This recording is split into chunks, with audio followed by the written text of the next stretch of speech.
Imagine करें कि आप पूरे 72 दिनों तक प्लेन क्रैश में एक ऐसी जगह में फंस जाएं जहां चारों तरफ बर्फ ही बर्फ हो, न कोई इंसान, न कोई मदद और न खाने पीने को कुछ हो। बस चारों तरफ आपको अपनी मौत का साया नजर आए, लेकिन तभी आपके साथ कुछ ऐसा हो जाए जिसकी आपने बिल्कुल उम्मीद नहीं की हो। कहानी की शुरुआत होती है 13 अक्टूबर 1972 में, जब एक रग्बी टीम अपना फाइनल मैच खेलने अमेरिका से चिले जा रही थी। ये एक नॉर्मल फ्लाइट थी और जहाज के अंदर बैठे सभी प्लेयर्स बहुत खुश थे, क्योंकि उनमें से कई लोग पहली बार प्लेन में ट्रैवल कर रहे थे और ये सभी पहली बार अपनी कंट्री से बाहर किसी दूसरी कंट्री जा रहे थे। कुछ प्लेयर्स के साथ उनके फैमिली मेंबर्स भी थे जो अपने बच्चों को गेम में सपोर्ट करने के लिए उनके साथ जा रहे थे। प्लेन के टेक ऑफ करने के बाद जब वह एंडीज माउंटेन से होकर चिले की तरफ बढ़ने लगा, उस वक्त तक सब कुछ नॉर्मल चल रहा था। अंदर बैठे सभी प्लेयर्स बहुत खुश थे और विंडो सीट से बर्फीले पहाड़ों का नजारा देख रहे थे, लेकिन उन्हें पता नहीं था कि कुछ मिनट बाद उनके साथ कुछ ऐसा होने वाला है जिसके बारे में सोचने से भी डर लगता है। कुछ देर बाद अचानक मौसम खराब हो जाता है। एक बहुत ही तेज बर्फ का तूफान आ जाता है जिससे जहाज तेजी से झटके खाने लगता है। झटके लगने की वजह से सभी पैसेंजर्स घबरा जाते हैं, लेकिन अंदर बैठा एक पैसेंजर बताता है कि जब कोई प्लेन पहाड़ों के ऊपर से गुजरता है तो प्लेन में टर्बुलेंस होता है, यानी ये कोई खतरे की बात नहीं है, जल्द ही सब कुछ नॉर्मल हो जाएगा। लेकिन जैसे जैसे ये प्लेन आगे बढ़ रहा था, इसका टर्बुलेंस भी बढ़ता जा रहा था। जहाज अब और तेजी से झटके खाने लगा। प्लेन के अंदर मौजूद सारा सामान इधर उधर गिरने लगा। ये देखकर लोगों के बीच हलचल मच गई। पायलट्स जहाज को संभालने की कोशिश कर रहे थे, मगर अब जहाज कंट्रोल से बाहर हो गया था। इससे पहले कि पायलट्स कुछ कर पाते, सामने एक पहाड़ आता है और ये जहाज सामने के पहाड़ से जा टकराता है और दो हिस्सों में अलग हो जाता है। एक प्लेयर तो जहाज के टकराते ही प्लेन के पिछले पार्ट के साथ ही उड़ जाता है और हवा में गायब हो जाता है, जबकि प्लेन का आगे का हिस्सा तेजी से रगड़ते हुए बर्फ की एक बड़ी सी चट्टान से जा टकराता है। ये टकराव इतना तेज था कि प्लेन की सभी सीट्स एक दूसरे के साथ चिपक जाती हैं, जिसमें कई लोग कुचल कर मारे गए। अब जो लोग इस एक्सीडेंट से बच गए थे, उन्होंने खुद को संभाला और कैबिन में मौजूद बाकी लोगों की मदद करने लगे। कुछ प्लेयर्स जल्दी से पायलट्स के पास पहुंचे और उन्हें बाहर निकालने की कोशिश की, लेकिन इस दौरान ये दोनों पायलट्स भी मारे गए थे। ये एक बहुत ही दर्दनाक माहौल था। हर तरफ खून ही खून फैला हुआ था। चारों तरफ लाशें बिखरी हुई थीं। इस प्लेन में टोटल 45 लोग ट्रैवल कर रहे थे, मगर इस क्रैश के बाद 18 लोगों की जान चली गई और सिर्फ 27 लोग जिंदा बचे। अब चूंकि इस जहाज ने शाम को टेक ऑफ किया था, इसलिए थोड़ी देर में ही रात हो गई। बाहर का टेम्परेचर तेजी से गिरने लगा। ठंड इतनी ज्यादा हो चुकी थी कि वो लोग बर्दाश्त नहीं कर पा रहे थे। अब ठंड से बचने के लिए ये लोग वहां पर मौजूद सामान और डेड बॉडीज का इस्तेमाल करके प्लेन के सभी होल्स को बंद कर देते हैं ताकि बाहर की ठंडी हवा अंदर ना आ सके, और ये सभी लोग ठंड से बचने के लिए एक दूसरे के साथ चिपक कर बैठ गए। इन सभी की हालत काफी खराब थी। ये अभी भी काफी गहरे सदमे में थे, क्योंकि उन्हें समझ आ चुका था कि ये लोग अब नहीं बच पाएंगे। खैर, जैसे तैसे करके इन लोगों ने रात गुजारी। जब सुबह धूप निकली तो उन्होंने देखा कि 4-5 और लोग ठंड की वजह से मर गए हैं, लेकिन अच्छी बात यह थी कि अब तूफान रुक चुका था। बाहर का मौसम नॉर्मल हो चुका था। जब ये लोग प्लेन से बाहर आए तो उन्हें दूर दूर तक चारों तरफ सफेद बर्फ के अलावा और कुछ भी नहीं दिखाई दिया। अब इन लोगों को जल्द से जल्द इस जगह से निकलना होगा, क्योंकि ये लोग यहाँ ज्यादा दिन तक जिंदा नहीं रह पाएंगे। इनके आसपास न तो कोई घर था, न ही कोई जानवर और न ही कोई पेड़ पौधे जिनसे ये लोग सरवाइव कर सकें। अब सबसे पहले इन लोगों ने प्लेन की सीट्स को बाहर निकाला ताकि प्लेन के अंदर सभी के सोने की जगह बन सके। उसके बाद उन्होंने घायल लोगों को धूप में लिटाया ताकि उनकी बॉडी गर्म हो सके, और ये लोग पानी पीने के लिए बर्फ को पिघलाकर एक एक बूंद करके पानी जमा करने लगे। उसके बाद उन्होंने सभी लोगों का सामान इकट्ठा किया। कोई काम की चीज मिलने पर उसे एक अलग सूटकेस में रखते गए। अब जो लोग इस एक्सीडेंट में मारे गए थे, उनकी बॉडीज को कुछ लोग प्लेन से दूर लाते हैं और उन्हें बर्फ से ढक देते हैं ताकि उन्हें सड़ने से बचाया जा सके। और जब यहाँ मदद पहुंचे तो ये लोग उन डेड बॉडीज को अपने साथ ले जा सके। जब चीजें थोड़ी सुलझ गईं, तो इन लोगों ने सुकून की सांस ली। इन सभी को बहुत ज्यादा भूख लगी हुई थी। अब बचे हुए खाने में से एक एक टुकड़ा सब में बांटा गया। वैसे तो खाने का ये एक टुकड़ा बहुत ही कम था, पर जिंदा रहने के लिए इतना काफी था। हालांकि सब जानते थे कि यह खाना उन्हें तब तक चलाना होगा जब तक उनके पास कोई मदद न पहुंचे। सबको लगा कि अब तक गवर्नमेंट को पता चल चुका होगा कि उनका प्लेन क्रैश हो चुका है और जल्द ही इन लोगों को रेस्क्यू कर दिया जाएगा। इसीलिए वे सब एक साथ बैठकर मदद का इंतजार करने लगे। असल में जिस जगह उनका प्लेन क्रैश हुआ था, वह दरअसल एक वैली थी जिसके चारों तरफ ऊंचे पहाड़ थे, जिस वजह से यहाँ से निकलना इतना आसान नहीं था। अभी ये बातें चल ही रही होती हैं कि तभी ऊपर से प्लेन गुजरता है। प्लेन को देखकर ये सभी जोर जोर से चिल्लाकर अपनी मौजूदगी जाहिर करते हैं, लेकिन इसका कोई फायदा नहीं होता, क्योंकि वो प्लेन काफी ऊंचाई पर था, जिससे वो नीचे मौजूद फंसे हुए लोगों को देख नहीं पाता और प्लेन उनकी नजरों के सामने से होते हुए गायब हो जाता है। कुछ घंटे बाद रात हो गई। ये सभी एक्स्ट्रा कपड़े पहनकर प्लेन के अंदर छिप गए और अंदर मौजूद लगेज का इस्तेमाल करके प्लेन के सभी होल्स को बंद कर देते हैं। इस तरह से ये रात भी गुजर गई और अगली सुबह नांदो नाम के एक आदमी को होश आया जो प्लेन क्रैश के बाद से ही बेहोश पड़ा था। नांदो की हालत इतनी खराब थी कि वो अपने पैरों पर खड़ा नहीं हो पा रहा था, लेकिन इसके बावजूद वो अपनी बहन के पास गया और उसे गले से लगा लिया। जब नांदो ने अपने पेरेंट्स के बारे में पूछा तो उसे बताया गया कि उसके मॉम डैड मर चुके हैं। ये सुनकर उसे काफी दुख हुआ। उधर बाकी लोगों ने दोबारा से बर्फ पिघलाई और थोड़ा पानी इकट्ठा किया और उसे पीकर गुजारा करने लगे। उन्होंने जमीन पर एक्स का साइन भी बनाया ताकि ऊपर से गुजरने वाले जहाज को नजर आ सके। कुछ देर बाद एक और प्लेन उनके ऊपर से गुजरा जिसे देखकर ये लोग बहुत खुश हो जाते हैं और इन लोगों ने शीशे चमकाकर उसका ध्यान खुद की तरफ खींचने की कोशिश की, लेकिन ये प्लेन भी उन्हें इग्नोर करके चला गया।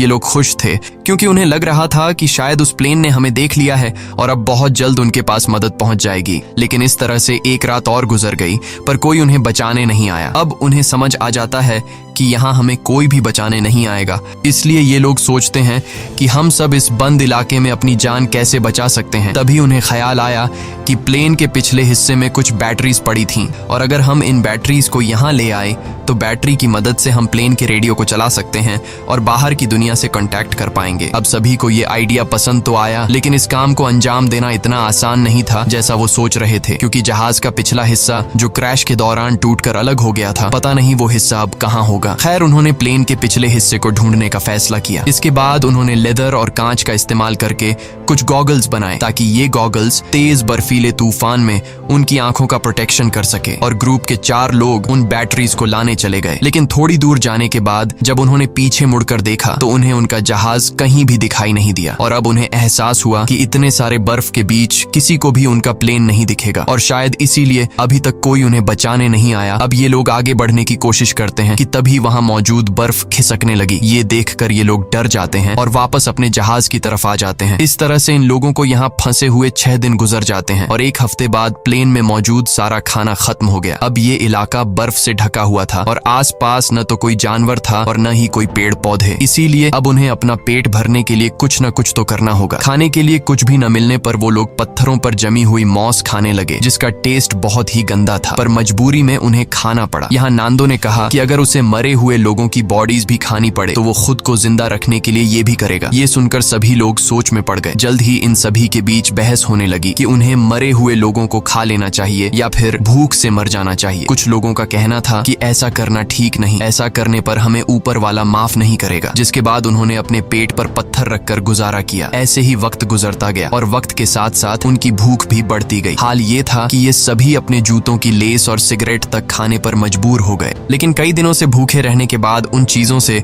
उनकी भूख कहाँ मिटने वाली थी। ऐसे ही कुछ दिन और गुजर गए और भूख के चलते नंदो की बीमार बहन मर गई। नांदो ने अपने माता पिता के साथ साथ अपनी बहन को भी खो दिया। इस तरह से वक्त गुजरता गया और इन लोगों ने जैसे तैसे करके खुद को 9 दिनों तक जिंदा रखा, लेकिन अब तक उनकी भूख इतनी बढ़ चुकी थी कि उनके दिमाग ने भी काम करना बंद कर दिया था और अब उनकी मौत उनसे सिर्फ 1 कदम दूर थी। अब उनके पास कोई और दूसरा चारा नहीं था, इसीलिए उन्होंने उन डेड बॉडीज को खाने का फैसला किया। सबसे पहले 4 लोग प्लेन से बाहर गए और लाशों को काटकर खाने लगे। उन्हें खाते देख कुछ और लोगों ने भी अपना मन बदल दिया और वे भी उनके पास गए अपना पेट भरने के लिए। लेकिन 5 लोग ऐसे थे जिन्हें अपनी मौत तक मंजूर थी, पर किसी दूसरे इंसान को खाना ठीक नहीं समझा। अगले दिन से ये लोग लाशों को दूर ले जाकर काटने लगे ताकि इन 5 लोगों को कोई तकलीफ न हो। यहाँ पर नुमा नाम के एक लड़के को बर्फ में दबा एक सूटकेस मिला। सूटकेस को खोलने पर उन्हें अंदर एक रेडियो मिला। रेडियो को ऑन करने के बाद उन्हें पता चलता है कि इसमें सिग्नल नहीं है, जिसके लिए इन लोगों ने चीजों को जोड़कर एक एंटेना बनाया और इस रेडियो पर उन्होंने एक न्यूज सुनी जिसमें बताया जा रहा था कि सरकार ने इनके खोज में कई रेस्क्यू ऑपरेशंस चलाए थे और 66 के करीब हवाई जहाजों को उनकी तलाश में भेजा था। लेकिन इतनी कोशिशों के बावजूद जब इन लोगों का कोई अता पता नहीं चल सका तो सरकार ने उन्हें मरा हुआ डिक्लेयर कर दिया। इसीलिए अब गवर्नमेंट ने इन लोगों को ढूंढना बंद कर दिया है। ये खबर सुनकर ग्रुप के सभी लोगों की हिम्मत टूट गई और उनके जिंदा बचने की सारी उम्मीदें मिट्टी में मिल गईं। अब उन बचे हुए 5 लोगों में से जिन्होंने डेड बॉडीज को खाने से इनकार कर दिया था। उनमें से 4 लोगों ने भी मांस खा लिया क्योंकि वे जान चुके थे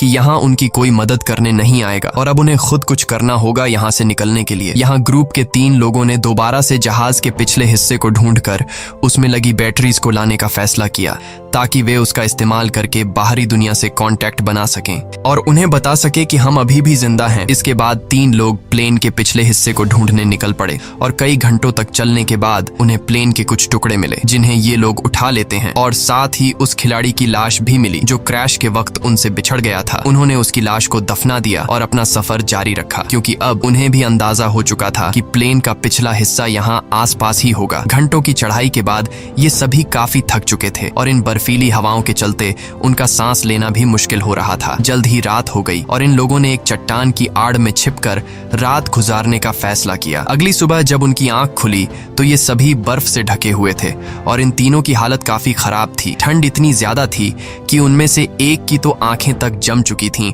और बाकी दोनों अपने पैरों पर खड़े होने लायक भी नहीं थे। अब उनमें आगे बढ़ने की ताकत तो बिल्कुल नहीं थी, इसीलिए ये सभी प्लेन के बाहर की लोहे की शील्ड पर बैठकर पहाड़ से नीचे उतर आए। इन लोगों को खाली हाथ देखकर पूरे ग्रुप में उदासी छा गई और उस आखिरी बचे आदमी ने भी इंसानी मांस खा लिया और अपनी किस्मत को कोसता हुआ सो गया। ऐसे ही दिन गुजरते गए और इन लोगों ने जैसे तैसे करके खुद को 17 दिनों तक जिंदा रखा। लेकिन यहाँ बुरी बात ये थी कि पिछले 5 दिनों से बाहर का मौसम काफी खराब था। तूफान से बचने के लिए सभी प्लेन के अंदर बैठे होते हैं कि तभी एक बड़ा तूफान आता है और प्लेन को अंदर बर्फ से भर देता है। अंदर मौजूद कई लोग बर्फ के नीचे दब जाते हैं। अब जो लोग ऊपर रह गए थे वो इस हादसे से काफी घबरा गए, लेकिन फिर उन्होंने हिम्मत दिखाते हुए बर्फ को खोदकर अंदर दबे लोगों को बाहर निकाला। अब सभी लोग तो समय रहते बाहर आ गए, लेकिन एक लड़की बर्फ में काफी नीचे तक दब गई थी जिसकी बर्फ में दम घुटने से मौत हो गई। ये लोग बहुत ज्यादा घबराए हुए थे और ये लोग इस हादसे से ठीक से संभल नहीं पाए थे कि तभी उन्हें बाहर से अजीब सी आवाजें सुनाई देने लगीं। जब ये लोग बाहर की तरफ देखते हैं तो उन्हें पता चलता है कि एक और तेज तूफान उनकी तरफ आ रहा है जो पहले से भी ज्यादा तेज है। एक और तूफान आता है और ये सभी दोबारा से बर्फ में दब जाते हैं। ये तूफान इतना तेज था कि पूरा का पूरा जहाज बर्फ से भर गया। कुछ लोगों की तो मौके पर ही मौत हो गई। अंदर फंसे लोगों के पास अब निकलने का कोई रास्ता नहीं था, जिसमें से एक साथी ने फटाफट जहाज की छत में एक छेद बनाया ताकि उन्हें ऑक्सीजन मिल सके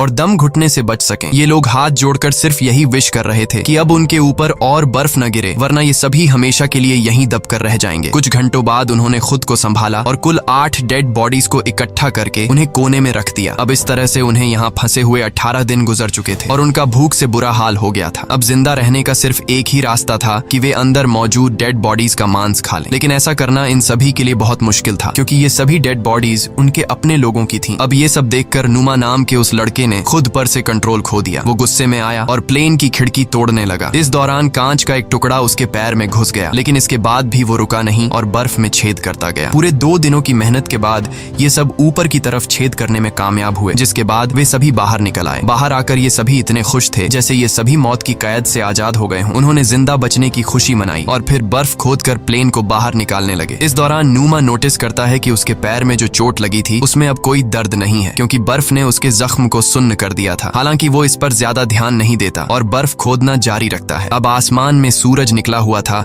इसलिए उन्हें बर्फ खोदने में ज्यादा परेशानी नहीं हुई और कुछ घंटों में ही जहाज बाहर आ गया। अब धूप काफी अच्छी थी, इसलिए वे सभी प्लेन के पिछले हिस्से को ढूंढने की सोचने लगे, लेकिन उन्हें कोई आइडिया नहीं था कि वे इन बर्फीली रातों का सामना कैसे करेंगे। इसलिए उन्होंने थोड़ा और इंतजार करने का फैसला किया क्योंकि गर्मियों का मौसम आने वाला था और इस दौरान इस चढ़ाई को पार करना थोड़ा आसान होगा। देखते ही देखते 34 दिन गुजर गए और अब मौसम पहले से थोड़ा बेहतर हो गया। अब जो लोग पहली बार प्लेन की तलाश में गए थे उनकी तबीयत अभी तक खराब थी और वे दोबारा से चढ़ाई करने की हालत में बिल्कुल नहीं थे। कुछ घंटों बाद उन्हें पता चलता है कि उनका एक और साथी भूख के चलते मर गया है। ये देखकर ये लोग बहुत ज्यादा मायूस हो जाते हैं और उसे बर्फ में दफना देते हैं। ऐसे ही 2 दिन और गुजर गए और 36वें दिन उन्होंने फैसला किया कि अगर उन्हें अपनी जान बचानी है तो जहाज के बैक साइड से बैटरीज लाकर बाहरी दुनिया को इन्फॉर्म करना होगा, वरना हम एक एक करके सब मर जाएंगे। जिसके बाद ग्रुप के 4 लोगों ने ऊपर चढ़ाई करने का फैसला किया और उन 4 लोगों के नाम थे रोबर्टो, टिंटिन, नूमा और नांदो। इन लोगों ने ठंड से बचने के लिए ढेर सारे कपड़े पहने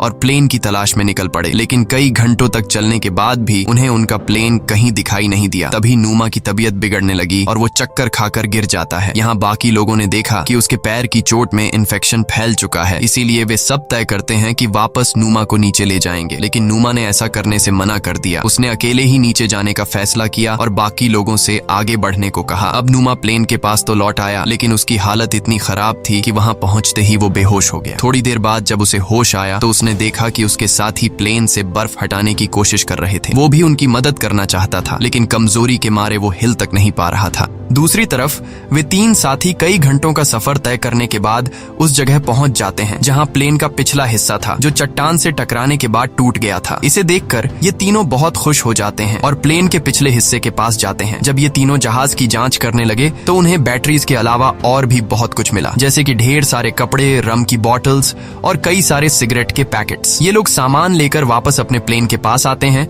जहां उन्होंने बैटरी को प्लेन के रेडियो में डाला और बाहरी दुनिया से कांटेक्ट बनाने की कोशिश की, लेकिन बदकिस्मती से रेडियो खराब हो चुका था और इस तरह से उनकी आखिरी उम्मीद भी मिट्टी में मिल जाती है। उधर नोमा की तबीयत भी बिगड़ती जा रही थी और अब उसका इन्फेक्शन पूरी बॉडी में फैल चुका था। प्लेन से मिला खाना भी अब खत्म हो गया था, इसलिए ये सभी दोबारा से ह्यूमन मीट खाने लगे। नोमा ने खाना पीना बंद कर दिया ताकि बाकी लोगों के लिए ज्यादा खाना बचे, क्योंकि वह जान चुका था कि अब उसकी जान नहीं बचेगी। अब ग्रुप के कुछ लोग एक बार फिर प्लेन के पिछले हिस्से तक गए, इस उम्मीद में कि उन्हें कुछ काम लायक मिल सके। इस बार उनकी किस्मत ने साथ दिया और उन्हें एक वाटरप्रूफ कपड़ा मिला, जिससे जोड़कर उन्होंने एक स्लीपिंग बैग बनाया। इसके बाद उन्होंने रेडियो पर खबर सुनी कि प्लेन क्रैश को 58 दिनों के गुजर जाने के बाद अब सरकार उन्हें ढूंढने के लिए एक आखिरी मिशन चलाएगी। ये खबर सुनकर सभी में दोबारा से जान आ गई और जिंदा बचे रहने की एक छोटी सी उम्मीद मिली। यहाँ कुछ लोगों ने कहा कि हमें यहीं रुककर उनका इंतजार करना चाहिए, जबकि बाकी लोगों ने कहा कि अगर हम यहीं रहेंगे तो कोई भी हमें देख नहीं पाएगा, इसलिए हम में से कुछ लोगों को पैदल चलकर मदद बुलानी चाहिए। रात को नोमा की तबीयत बहुत ज्यादा बिगड़ने लगी। वह अपनी जिंदगी की आखिरी सांसें ले रहा था। मरने से पहले उसने सभी से कहा कि जब मैं मर जाऊं तो तुम सब मुझे अपना खाना बना लेना। ये शब्द कहकर नोमा की मौत हो गई। नोमा के इन आखिरी शब्दों से सबको हिम्मत मिलती है और उन्हें नोमा के पास से एक लेटर मिला। उस लेटर में नोमा ने लिखा था कि वह बहुत खुश है कि वह अपने दोस्तों के बीच मरा, क्योंकि उसे इससे अच्छी मौत नहीं मिल सकती। अब नोमा का लेटर पढ़कर सभी के अंदर एक अलग सा जोश आ गया और ग्रुप के 3 लोग दोबारा से मदद की तलाश में निकल पड़े। इन तीनों ने एक स्लीपिंग बैग और ढेर सारा खाना लेकर अपना सफर शुरू किया। इस बार इन तीनों ने ठान लिया था कि वे हर हाल में इन पहाड़ों को पार करेंगे और चिले तक पहुंचकर सबके लिए मदद बुलाएंगे। ये तीनों बिना रुके चढ़ाई करते रहे और जब रात हुई तो वे उस स्लीपिंग बैग के अंदर सो गए। अगली सुबह उन्होंने फिर से अपनी चढ़ाई शुरू कर दी और पहाड़ की चोटी तक पहुंच गए, लेकिन ऊपर का नजारा देखकर मानो उनकी हिम्मत टूट गई। उनके सामने पहाड़ ही पहाड़ थे और इसका मतलब था कि उन्हें अभी काफी लंबा रास्ता तय करना था। उनके मन में ख्याल आया कि वे सभी वापस लौट जाएं, क्योंकि इस सफर को पूरा करने के लिए उनके पास 3 लोगों का खाना नहीं था। यहाँ टिंटिन ने अपना खाना इन दोनों को दे दिया और खुद वापस लौट गया, ताकि ये दोनों इस सफर को आसानी से पूरा कर सकें। हालांकि ये सफर काफी लंबा और चैलेंज से भरा हुआ था, लेकिन फिर भी इन दोनों ने हार नहीं मानी और आगे बढ़ते रहे। और आखिरकार 10 दिनों तक लगातार चलने के बाद इन दोनों की मेहनत रंग लाई। वे एक ऐसे इलाके में पहुंचे जहां ऊपर के मुकाबले बर्फ काफी कम थी। इन दोनों को एक साफ पानी की नदी भी मिली, जहां रुककर उन्होंने ढेर सारा पानी पिया। तभी कुछ ऐसा हुआ जिसकी किसी ने उम्मीद नहीं की थी। उन्हें घोड़े पर सवार एक आदमी दिखा जो नदी के उस पार खड़ा था। पहले तो इन दोनों को उस आदमी को देखकर अपनी आंखों पर यकीन नहीं हुआ। वे समझ रहे थे कि जैसे वे सपना देख रहे हैं, पर जल्द ही उन्हें एहसास हुआ कि यह भ्रम नहीं बल्कि सच में एक इंसान है। उस आदमी को देखकर उनकी खुशी का ठिकाना नहीं रहा। उन्होंने जोर जोर से चिल्लाकर उस आदमी से मदद मांगी, लेकिन वह आदमी उनकी बात नहीं समझ पाया, क्योंकि वह उनसे काफी दूर था और बहते पानी के शोर में कुछ सुन नहीं पा रहा था। इसलिए उसने एक पेपर और पेंसिल नदी के उस पार फेंकी ताकि ये दोनों लिखकर कुछ बता सकें। और इन दोनों ने उस कागज पर अपनी सारी कहानी लिख दी। कागज पर लिखी सारी कहानी पढ़ने के बाद ये आदमी उस कागज को लेकर सरकारी ऑफिसर के पास पहुंचा, जहाँ ऑफिसर ऑफिसर को भी पता चला कि 2 महीने पहले जिस प्लेन क्रैश में हम लोगों को मरा हुआ समझ रहे थे, उनमें से कुछ लोग अभी भी जिंदा हैं। और खबर मिलते ही सरकार ने इन सभी लोगों को बचाने का मिशन चालू कर दिया। ये आदमी रोबर्टो और नांदो को अपने घर ले आया, जहां उन्होंने पेट भरकर खाना खाया। अब ये खबर पूरे शहर में आग की तरह फैल गई और बहुत जल्द वहां रिपोर्टर्स का मेला लग गया और बर्फीले पहाड़ों के बीच फंसे लोगों ने भी ये खबर रेडियो पर सुन ली, जिससे सभी खुशी के मारे उछलने लगे। इसके बाद उन्होंने अपने हाथ मुंह धोए और अपना अपना सामान पैक कर लिया। जल्द ही रेस्क्यू टीम रोबर्टो और नांदो को लेकर उस लोकेशन पर पहुंची और प्लेन क्रैश के 72 दिनों बाद आखिरकार उन लोगों को बचा लिया गया। इसके बाद इन सभी लोगों को शहर लाया गया, जहां ये लोग अपने परिवार वालों से मिले और शहर के सभी लोगों ने इनका हीरोज की तरह स्वागत किया। अब इन सभी लोगों को हॉस्पिटल में एडमिट किया गया। यहाँ इन सभी ने एक दूसरे को नहलाने में मदद की और फिर इन लोगों को अलग अलग बिस्तर दिए गए। लेकिन उस रात भी ये सभी एक दूसरे के साथ सोए, क्योंकि इस हादसे के बाद ये सभी काफी गहरे सदमे में थे। कहानी के एंड में हमने जाना कि इस प्लेन में कुल 45 लोग ट्रैवल कर रहे थे, जिनमें से सिर्फ 16 लोगों की जान बच पाई। इसी के साथ सच्ची कहानी पर बनाई गई ये फिल्म खत्म हो जाती है। अगर आपको स्टोरी अच्छी लगी हो तो हमारे चैनल को सब्सक्राइब और वीडियो को लाइक जरूर कीजिएगा।